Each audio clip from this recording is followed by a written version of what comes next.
नमस्कार, मैं हूं जायरा और स्वागत है आपका हमारे इस खास प्रोग्राम नीतीश का कुर्मी कार्ड में। लोकसभा चुनावों को लेकर बिहार के मुख्यमंत्री और जनता दल यूनाइटेड सुप्रीमो नीतीश कुमार काफी एक्टिव नजर आ रहे हैं। वह विपक्ष को एकजुट करने में जुटे हुए हैं और अब उन्होंने अपना दल नेता कृष्णा पटेल से भी मुलाकात की है। उत्तर प्रदेश में कुर्मी वोट झटक कर वह एनडीए को झटका देने की कोशिश में है। ऐसे में उन्होंने बीते दिन देश की राजधानी दिल्ली में कृष्णा पटेल से मुलाकात की। बता दें कि पटेलों के बड़े ओबीसी कोयरी कुर्मी वर्ग का हिस्सा माना जाता है। नीतीश और कृष्णा की यह मुलाकात एनडीए के लिए खतरनाक साबित हो सकती है, क्योंकि उसके कुर्मी वोट प्रभावित हो सकते हैं। नीतीश से मुलाकात के बाद कृष्णा पटेल ने मीडिया से कहा कि सोनीलाल पटेल का जदयू प्रमुख से पुराना नाता है। केसी त्यागी ने जानकारी देते हुए बताया कि सोनीलाल पटेल के हमारे साथ बहुत मधुर संबंध थे और हमने 2007 का यूपी विधानसभा चुनाव एक साथ लड़ा भी था। हमारे गठबंधन को व्यापक बनाने के लिए हमने कोशिश की, जिसके तहत कृष्णा पटेल ने नीतीश कुमार से मुलाकात की। त्यागी ने आगे कहा कि यह विपक्षी एकता के लिए एक शुरुआती दिन है, जिसे आने वाले महीनों में अमली जामा पहनाया जा सकता है। उन्होंने कहा कि जेडीयू की नजर इस वक्त यूपी पर है, जहां कुर्मी और पटेलों की बड़ी आबादी रहती है। नीतीश कुमार भी कुर्मी समुदाय से ताल्लुक रखते हैं और ऐसे में पार्टी को लग रहा है कि इसका भी फायदा मतों को अपने तरफ करने में मिलेगा। यानी कि जो कुर्मी वोट बैंक है वो नीतीश अपने पक्ष में कर सकते हैं अगर कृष्णा पटेल उनके साथ आती हैं चुनावों में, अगर महागठबंधन में वो उनका साथ देती हैं तो नीतीश कुमार लगातार विपक्षी दलों के जो नेता हैं उनसे मिलने की जो उनकी कवायद है उसमें लगे हुए हैं और पिछले एक महीने से लगातार जो मुलाकातों का सिलसिला है वो रुक नहीं रहा है और अब हाल ही में यानी कि कल उन्होंने कृष्णा पटेल से मुलाकात की है।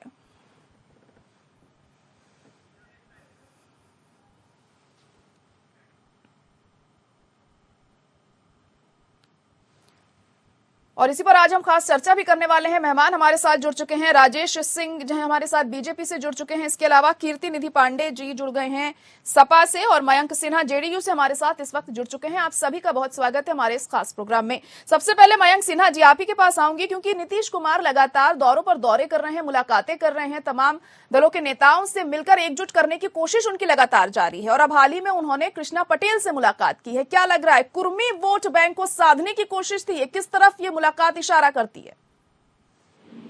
देखिए, कृष्णा पटेल जी जो है वो बहुत बड़ी एक समाजवादी नेता है और हम लोग जो भी समाजवादी विचारधारा के लोग हैं उनको हमारे माननीय मुख्यमंत्री जी एक प्लेटफॉर्म पे लाने का काम कर रहे हैं, विपक्ष को एकजुट करने का काम कर रहे हैं। देश में जो सत्ता का आने वाला समय में जो परिवर्तन है 2024 में, उसको सफल करने का प्रोग्राम जो चल रहा है, तो हम लोग उस चीजों में लगे हुए हैं। ये कभी हम लोग जात की राजनीति में नहीं लगे, हम लोग जो है कि देश की राजनीति का जो हवा चल रहा है अभी, उसको परिवर्तन के लिए लगे हुए हैं। जिस प्रकार से ईडी, सीबीआई और आईटी का प्रयोग भाजपा के लोग कर रहे हैं, देश में तानाशाही है, महंगाई है, बेरोजगारी चरम सीमा पर है, उसको लेके हम लोग एकजुट होने का काम कर रहे हैं। कोई ऐसा बात नहीं है कि कौन किस समुदाय से आता है, किस समुदाय से नहीं आता है। हम लोग सभी लोग जो विपक्ष के लोग हैं उसको एक प्लेटफॉर्म पर लाने का काम कर रहे हैं। शरद पवार जी जो महाराष्ट्र के बहुत बड़े नेता है वो भी हमारे साथ आए, हरियाणा के ओम प्रकाश चौटाला जी बहुत बड़े नेता है तो वो भी हमारे साथ आए हैं। मयंक जी, देखिए, ऐसे कहा जाता है, पुरानी कहावत है कि दिल्ली का रास्ता उत्तर प्रदेश से होकर गुजरता है और पिछले दिनों खबरें भी आ रही थी कि नीतीश कुमार फूलपुर से चुनाव लड़ सकते हैं या फिर आसपास किसी और सीट से चुनाव लड़ सकते हैं। कहीं उसी को लेकर ये कवायद तो नहीं है? 2024 अभी दूर है, अभी 20 महीने। नीतीश कुमार देश के किसी कोने से चुनाव लड़ सकते हैं और जिस कोने से चुनाव लड़ेंगे उस कोने से उस क्षेत्र का विकास होगा और वहां से चुन के वो चले जाएंगे। इसमें कोई दो मत नहीं है। नीतीश कुमार जी बहुत बड़े नेता है और पूरे देश में उनकी प्रतिष्ठा, एक सम्मान है और लोग उनको जानते हैं कि विकास पुरुष है और उन्होंने जिस प्रकार से सामाजिक सद्भाव को बढ़ाने का काम किया है, बिहार को आगे बढ़ाने का काम किया है, ऐसे नेता बहुत ही कम। एक सामाजिक जो है कि वो एक बहुत बड़े सामाजिक योद्धा है इस देश के और इसका जिक्र प्रधानमंत्री जी ने खुद आके खुद किया था कि देश में अभी अगर कोई सामाजिक नेता है और आपको वो नीतीश कुमार है, तो इस बात को सभी लोग स्वीकार करते हैं। वेदांत सभी एक दमदार सभी है। और मयंक जी, हाल ही में भी नीतीश कुमार ने समाजवादी पार्टी से एक संयुक्त रैली करने की भी बात कही है। मयंक जी, एक संयुक्त रैली करने की भी बात समाजवादी पार्टी से कही है नीतीश कुमार ने आने वाले दिनों में उन जगहों पर, उन 15 सीटों पर जहां पर सबसे ज्यादा कुर्मी वोट बैंक है। जब किसी व्यक्ति का कोई भी प्रकार का छल और कपट नहीं होता है, जिस व्यक्ति के अंदर कोई चाहत नहीं कि मैं देश का अगला प्रधानमंत्री बनूं, तो वो उनका एक ही चाहत है कि विपक्ष एकजुट और बढ़े, देश तरक्की करे, युवाओं को रोजगार मिले और जो महंगाई की चरम सीमा पर है उस पर लगाम लगाया जा सके। जो ये केंद्र की सरकार है पूरी तरह भ्रष्टाचार में लिप्त है। चलिए ठीक है, कीर्ति निधि पांडे जी भी जुड़े हुए हैं हमारे साथ, उनसे पूछ लेते हैं। कीर्ति जी काम में लगे हुए। चलिए ठीक है मयंक जी, कीर्ति जी आपको क्या लगता है जिस तरीके से अब ये जो मुलाकात हुई है कृष्णा पटेल की नीतीश कुमार से, किस तरफ ये मुलाकात इशारा कर रही है? क्योंकि अभी हाल ही में नीतीश कुमार ने समाजवादी पार्टी से ये भी कहा है कि वो संयुक्त रैली करना चाहते हैं उन 15 सीटों पर जहां पर कुर्मी वोट बैंक सबसे ज्यादा है। तो पूरी तरीके से ये चीजें तो यही इशारा कर रही है कि कुर्मी वोट बैंक को साधने की कोशिश हो रही है यहाँ पर। देखिए जयरा जी, समाजवादी पार्टी पहले भी कह चुकी है, एक अच्छा पहल नीतीश कुमार जी ने बिहार के अंदर शुरू, एनडीए गठबंधन से अलग होकर के समाजवादी पार्टी की विचारधाराओं के साथ, समाजवादी विचारधाराओं के साथ एक सरकार बनाने का काम किया और पूरे देश को बिहार में एक संदेश देने का काम किया कि वक्त है सब एकजुट होकर के लड़ें। और ये जो महंगाई बढ़ाने वाली सरकार है, बेरोजगारी बढ़ाने वाली सरकार है, जो भ्रष्टाचार बढ़ाने वाली सरकार है, उसको बेदखल किया जा सकता था। अब इसके लिए नीतीश कुमार ने एक प्रयास शुरू किया और उसी प्रयास के तहत अपना दल कमेरावादी की श्रीमती कृष्णा पटेल जी जो राष्ट्रीय अध्यक्ष है उनसे मुलाकात की। आपको याद होगा 2022 के चुनाव में कृष्णा पटेल जी हमारी अलायंस पार्टनर रही और हम लोगों ने बाकायदा राजमाता उनको कहते थे और बाकायदा सम्मान दिया समाजवादी पार्टी ने। आज भी उनकी बेटी पल्लवी पटेल जी समाजवादी पार्टी की टिकट पर एमएलए हैं और उन्होंने हराया किसको? हराया उत्तर प्रदेश के उप मुख्यमंत्री केशव देव मौर्य को, जो बड़ी लंबी लंबी बात करते हैं, उनको हराया पल्लवी पटेल जी ने। और लगातार नीतीश कुमार जी का प्रयास है, निश्चित रूप से अब वो एक रूप लेता हुआ दिख रहा है और हमें उम्मीद है 2024 के लोकसभा चुनाव आते आते एक मजबूत विपक्ष का गठबंधन बनेगा, जो मुख्य गठबंधन बनेगा और वो मोदी सरकार, भारतीय जनता पार्टी की सरकार से लड़ने का। कीर्ति निधि जी, लेकिन आपकी ही पार्टी में यानी समाजवादी पार्टी में एक धड़ा ऐसा भी है जो ये नहीं चाहता है कि संयुक्त रूप से नीतीश कुमार के साथ रैली की जाए उन 15 सीटों पर, जिसकी बात उन्होंने यहाँ पर कही है अभी। तो सबको मनाकर अगर आप लोग आगे चलेंगे तो कहीं ना कहीं दिक्कतें तो पेश आएंगी। देखिए जयरा जी, समाजवादी पार्टी अभी अब 2 मुद्दों पे काम कर रही है। एक तो अपना संगठन मजबूत करने पे, जिसके लिए हम पूरे उत्तर प्रदेश में सदस्यता अभियान चला रहे हैं। दूसरा संगठन को रिफॉर्म करने की, जिसका 28 तारीख को कल लखनऊ के रमाबाई अम्बेडकर मैदान में राज्य सम्मेलन है, परसों राष्ट्रीय सम्मेलन। इन तमाम तैयारियों के बाद नीतीश कुमार जी का अगर प्रस्ताव है कि रैलियां हों 15 सीटों पे जहां कुर्मी बाहुल वोटर हैं, तो इसमें विचार होगा और विचार करने के बाद हमारे यहाँ कमेटी है, वो फैसला लेगी, राष्ट्रीय अध्यक्ष भी फैसला लेंगे और जो फैसला होगा उसके हिसाब से काम होगा। चलिए ठीक है। राजेश सिंह जी, आपको क्या लगता है जिस तरीके से नीतीश कुमार लगातार कोशिशों में लगे हुए हैं, तमाम विपक्षी दलों के नेताओं से मिल रहे हैं, कृष्णा पटेल से भी उन्होंने मुलाकात करी है और अगर वो अपने मकसद में कामयाब हो जाते हैं, कुर्मी वोट बैंक छिटक्कर अगर उनके पास चला जाता है आने वाले लोकसभा चुनाव में, तो आप लोगों को तो नुकसान उठाना पड़ सकता है। ये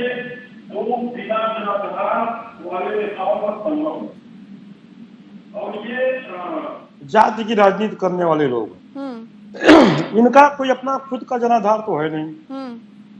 नीतीश जी जो पूरे कुर्मी बिरादरी को एक करने में लगे हैं पूरे देश के, बिहार का जो कुर्मी बिरादरी है उनको खुद अपना नेता नहीं मानता है, वो 45 सीटों पे आके अटक गए हैं। तो अब तो ये नीतीश कुमार जी नहीं रहे ना, ये तो कुर्सी कुमार जी हो गए हैं। ये कुर्सी के लिए कुछ भी करेगा। अभी ये क्या है कि ये जिसके किरदार से आज पूरे बिहार की जनता शर्मिंदा है, वो आए हैं यूपी में नसीहत देने।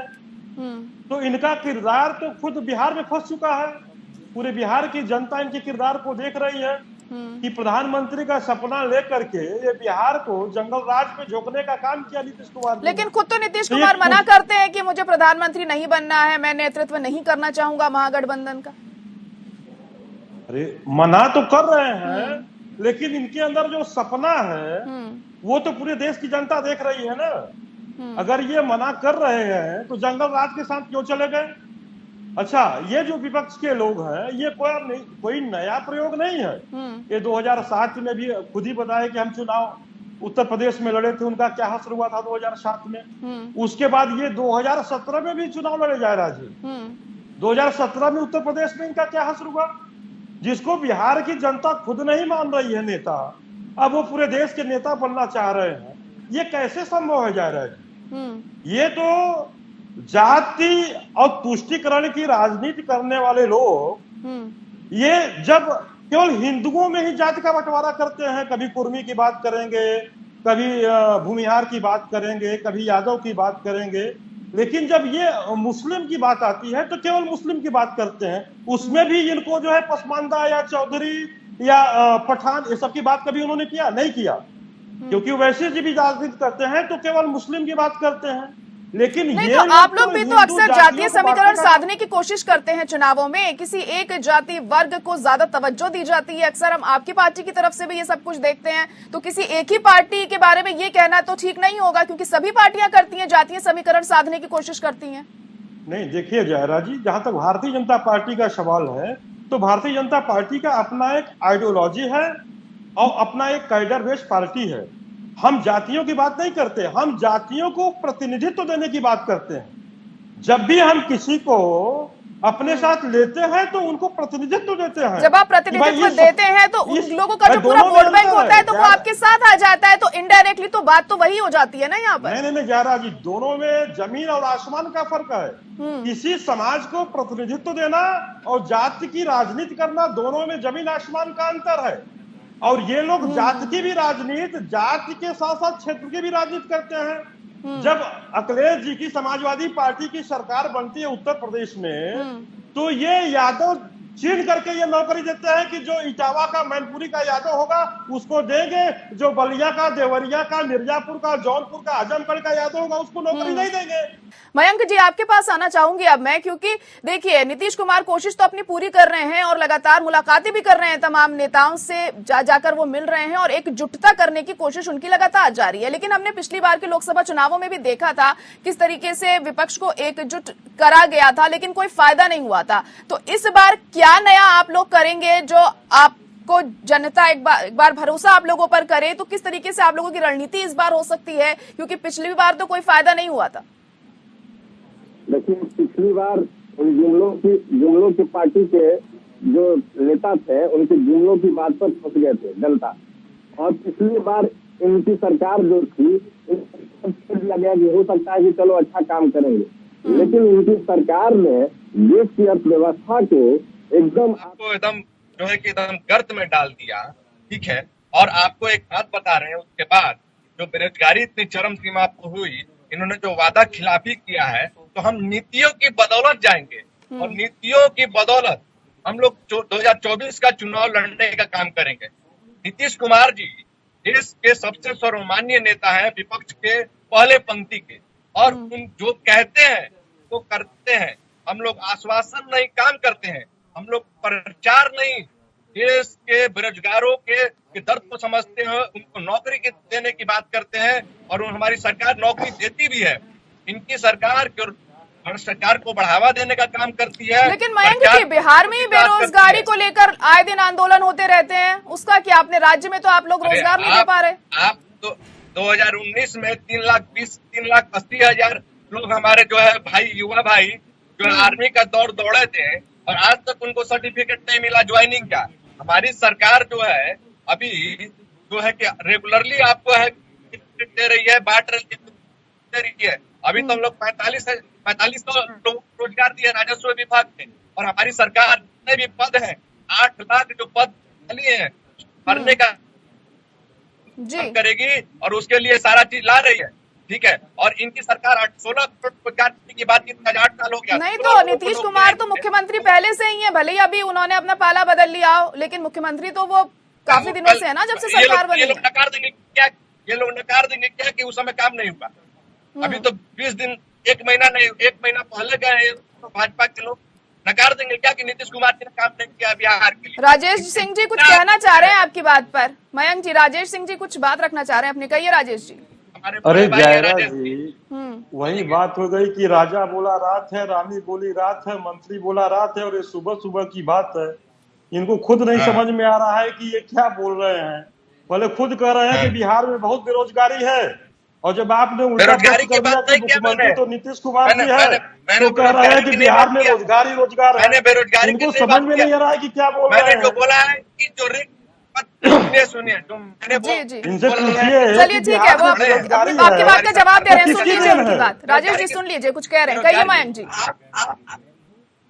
अरे सुनिए पहले राजेश जी, पहले तो आप अपनी बात को खुद एडमिट कर रहे हैं कि हाँ इस सरकार ने 16 करोड़। इस बात को आप एडमिट कर रहे हैं लेकिन नहीं कर रहे हैं। आपने जो जुमलों की सरकार की 2 करोड़ प्रति वर्ष रोजगार देने का बात की थी ना, और 3,80,000 लोगों को दौड़ में दौड़ाए थे ना, उनको नियुक्ति पत्र बांट दिए। आप हमको बताइए, अग्निवीर ले आए जो है कि 4 साल के बाद वो बच्चा घूमेगा रोड पर है। आप अपनी बात को खुद ही एडमिट कर रहे हैं कि आपकी सरकार नकारा है, निकम्मा है, 16 करोड़ रोजगार नहीं दी। हम तो ये कह रहे हैं कि जो हमारी सरकार आने वाले समय में 6 लाख नियुक्तियां निकाल रही है, उसको भरने का काम करेगी। हम तो रोजगार देते आए हैं। क्या आपके सत्ता और शासन में रोजगार नहीं मिला था क्या? 17 साल आप लोग हमारे साथ थे तो रोजगार नहीं दिए थे क्या? नीतीश कुमार जी रोजगार नहीं दिए थे? आप एक बात बताइए। चलिए ठीक है मयंक जी, देखिए लेकिन मुद्दा तो यहाँ पर ये भी है, रोजगार की अगर बात हो रही है, देखिए लोग तो परेशान हैं बेरोजगारी को लेकर, क्योंकि हम सड़कों पर देख रहे हैं ना युवा। ये मेरी बात या राजेश जी की बात या हम अपनी बात नहीं कर रहे हैं, हम सड़कों पर देख रहे हैं युवा उतरे हुए हैं बिहार में और आंदोलन कर रहे हैं। चलिए ठीक है, मुद्दे से भटक रहे हैं, वापस आ जाते हैं। कीर्ति सिंह जी, आपको क्या लगता है कि अब जिस तरीके से आप लोग एकजुटता की यहाँ पर बात कर रहे हैं, पिछली बार भी हमने देखा था आपने मायावती के साथ एक मंच साझा किया था, मिलकर चुनाव लड़ा था, लेकिन कुछ फर्क नहीं पड़ा और जनता ने आपका साथ नहीं दिया। तो इस बार आप लोग क्या नया करने वाले हैं कि जनता आपके पक्ष में जाएगी? देखिए, हमने कहा ना कि हम लगातार संगठन मजबूत करने पे लगे हैं, और ये प्रयास है कि जो जनता की समस्याएं हैं और जो महंगाई, बेरोजगारी, किसानों की समस्याएं, इन तमाम समस्याओं को लेकर के हम सदन में भी लगातार हमारे नेता आदरणीय अखिलेश यादव आवाज उठाते रहे, सड़क पे भी आवाज उठाते रहे, और इस सम्मेलन के बाद एक बड़ी रणनीति के साथ समाजवादी पार्टी सड़कों पर रहेगी और निश्चित रूप से जनता के बीच में जाकर के जनता को महंगाई से, बेरोजगारी से, इन तमाम मुद्दों से अवगत कराएगी। ये सरकार आपके साथ धोखा करिए। प्रधानमंत्री ने कहा था 2022 तक सबका पक्का मकान होगा। प्रधानमंत्री ने कहा था 2022 में सभी किसानों की आय दुगनी हो जाएगी। प्रधानमंत्री तो हर साल 2 करोड़ नौजवानों को रोजगार की बात कर रहे थे, 100 दिन में विदेश से काला धन लाने की बात करते थे, लेकिन एक भी मुद्दे पर भारतीय जनता पार्टी खड़ी नहीं। और भारतीय जनता पार्टी के नेता किस आइडियोलॉजी की बात कर रहे हैं? कभी शिवसेना इनकी दोस्त होती थी, शिवसेना इनसे अलग हुई तो उनकी पार्टी तोड़ दिया इन लोगों ने। कभी पीडीपी के साथ सरकार चलाते हैं, जिसको बाद में आतंकवादी संगठन बताते हैं। नीतीश कुमार के साथ लगातार बिहार में सरकार चलाने वाले लोग और नीतीश कुमार को जंगल राज का मुखिया बता रहे हैं। ये इनकी आइडियोलॉजी क्या है?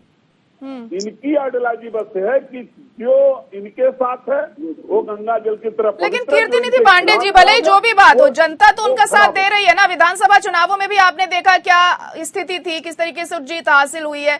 अब लोकसभा चुनावों में क्या नया करने वाले हैं, मैं ये पूछ रही हूँ आपसे, क्योंकि जो चीजें हैं वो तो है ही, वो हमें भी पता है, आपको भी पता है। भले ही तमाम वादे और दावे पूरे ना हुए हों, लेकिन जनता का भरोसा बना हुआ है अभी तक। जायरा जी, एक बात समझिए, समाजवादी पार्टी का जब से गठन हुआ तब से पहली बार 2022 के इलेक्शन में आदरणीय अखिलेश यादव जी के नेतृत्व में सबसे ज्यादा वोट परसेंटेज 36% वोट मिला। सबसे ज्यादा दंगा भी हुआ इनकी सरकार में। हम 2017 में आज प्रदेश दंगा मुक्त हो चुका 47 है। सीट पे आऊंगी राजेश जी आपके पास में, बोल लेने दीजिए उन्हें। 2017 में 47 सीट थी तो 2022 में 111 सीट। भारतीय जनता पार्टी की 50 सीटें कम हुई, वोट प्रतिशत बढ़ा, सीटें बढ़ी है समाजवादी पार्टी की, और ये लोकसभा चुनाव में बदलेगा समीकरण, और निश्चित रूप से आप देखिएगा माहौल बदल रहा धीरे धीरे। जो बिहार में शुरुआत का एक अच्छा संदेश दिया, आज पूरे देश के विपक्षी दल धीरे धीरे एकजुट होंगे और एक टेबल पे बैठ करके इस सरकार के खिलाफ रणनीति तैयार करेंगे और मजबूती के साथ इस सरकार से लड़ेंगे। और जो राजेश जी बीच में बोल रहे हैं सत्याग्रह दंगा हुआ, दंगा मुक्त हो गया, जिस एनसीआरबी के आंकड़ों पर ये अपने को दंगा मुक्त बता रहे हैं, उसी एनसीआरबी के आंकड़ों ने कहा कि महिला अपराध में उत्तर प्रदेश नंबर 1 है। कभी इसकी भी चर्चा कर लिया करें अपने जबान से। चलिए ठीक है, राजेश जी अपनी बात रख सकते हैं, कहिए, समय की भी कमी है थोड़ी।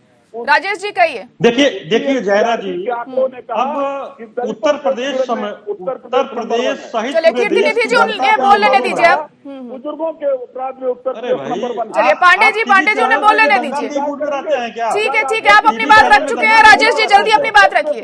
जी देखिए जयरा जी, उत्तर प्रदेश समेत पूरे देश की जनता जान चुकी है कि पूर्ण बहुमत की सरकार और खिचड़ी सरकार में क्या अंतर होता है। महिला अपराध और ये जो विपक्ष की पार्टियां हैं, ये विपक्ष के लोग आए दिन नए नए प्रयोग करते रहते हैं और उनका परिणाम भी इनको मिलते रहते हैं। 2007 में भी इन्होंने प्रयोग किया, 2017 में भी किया, 2019 में भी किया, 2014 में भी किया। चलिए ठीक है, अब ये प्रयोग कितना कारगर साबित होता है या नहीं होता है, ये तो वक्त बताएगा। मयंक जी जल्दी से अपनी बात रख दीजिए आप, लास्ट कमेंट, अब समय की कमी है मेरे पास। मयंक जी जल्दी से अपनी बात रखिए। ठीक है, चलिए। अभी हमारी बात पूरी नहीं हो जा रहा। प्रदेश की जनता तुष्टीकरण और जातिगत राजनीति से ऊपर आ चुकी है और प्रदेश की जनता ने, पूरे देश की जनता अब जातियों और तुष्टीकरण आधारित राजनीति को बिल्कुल से खतरा बताते हुए अब विकास की राजनीति के साथ आदरणीय मोदी जी और योगी जी के साथ कंधे से कंधा मिलाकर। चलिए ठीक है, चलिए बहुत शुक्रिया आप सभी का हमारे साथ जुड़ने के लिए हमारी इस खास पेशकश में। तो नीतीश कुमार कोशिश कर रहे हैं पूरे विपक्ष को एकजुट करने की, लेकिन कितनी कामयाबी उन्हें मिलती है आने वाले दिनों में पता चल जाएगा। और इसी के साथ हमारी इस खास पेशकश में इतना ही। मुझे दीजिए इजाजत, नमस्कार।